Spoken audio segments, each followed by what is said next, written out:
Though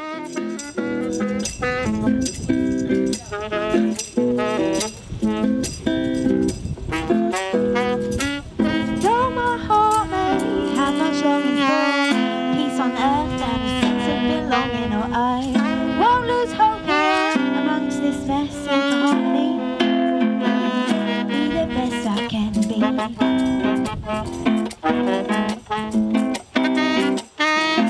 best you can be.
I think it would be really good to bring this up, this point of theirs, which is only 3 people locally that are opposing this, because it's becoming quite apparent that you know, the amount of beeps that are going along, there's a lot more than 3 people opposing. And you say about local, so a lot of people said, oh, not one's local, but you're local. Yeah. Okay, have a quick word with you then. Yep. Second. A lot of farmland. If you look at me, ignore the camera. Obviously we're not live, so if you kind of get the tongue-tied, don't worry about it. I'm just setting the camera up. And set up for something different.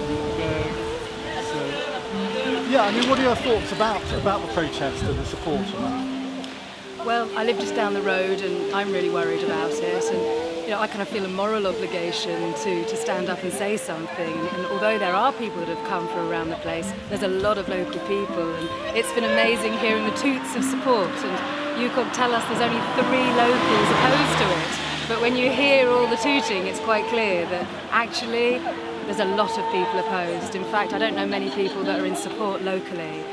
5 years ago, when they started the drilling at Balcombe, I became interested in what was going on. We all did. And then I came back and started a little henfield against fracking, warned them that it might be coming on the common, just to get people worried, because it is something to be really concerned about. And since then, finding out that it's 20 minutes away from Henfield, and I don't just mean Henfield, I mean I'm in it for the earth side of it, but just in terms of it being near people. This isn't America, this isn't where we've got spaces, we've got very little space to kind of be working with here. And the pollution, all of it is a worry. I mean, my big question is, what is going on? We don't know. We just don't know, and I think we should be worried. We really should be worried. Children of the future, you should be worried, you should be here. What's happening in New Zealand? Is it a big issue there? They're trying to. There's a lot of opposition there. There's a lot more people opposing it. They're trying to do more offshore stuff in the water, not so much on the land at the moment. But yeah, they're trying.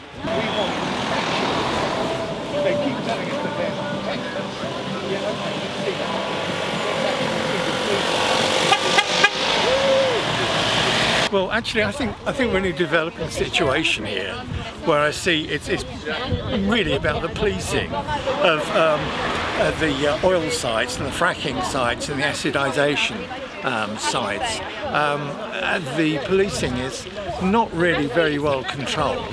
There's no clear communication with the protesters about what is and what's not allowed, and that's in direct contravention or contradiction of what the Police and Crime Commissioner says, when she said, I've got it in writing, that they will permit a 20-minute slow walk in front of the sites.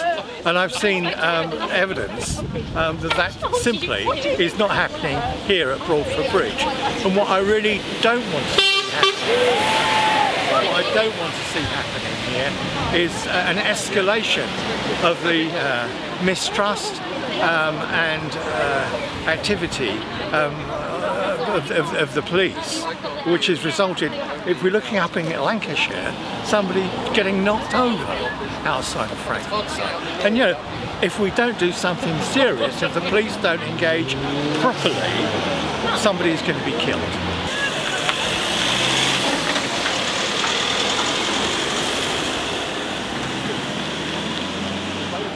You were invited to go onto a site tour by UCOG here, were you? Yes, I was. Well, a private site tour. The local parish council, West Chiltington Parish Council, were offered a site tour with some local residents. However, they told the parish council that that wouldn't include myself. They wanted me to have a private site tour. So I really, wanted to go with everybody else. And when I received a call from UCOG inviting me on a private site tour, I said that I would still rather go with my people, with my village. And they said again that no, they thought it was better I had a private tour. So when I asked, why would it be best, their answer was that it's good to see all the support here. Their answer was that everybody else would be calm and relaxed and I would ask too many questions. So I would thought that that would have been a good thing, that we could get all the questions and all the answers out of the way, because still they haven't been answering my questions.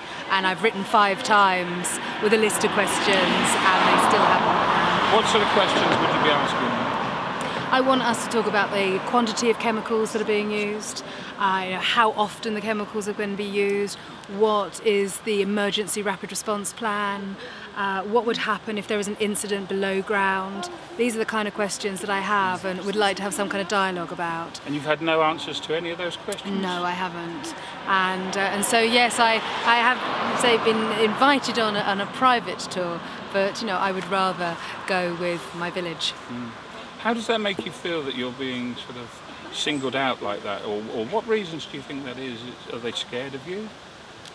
Well, it made me laugh when somebody asked Stephen Sanderson, so I hear, whether he'd be coming to the public meeting, and he said only if she's nice to me.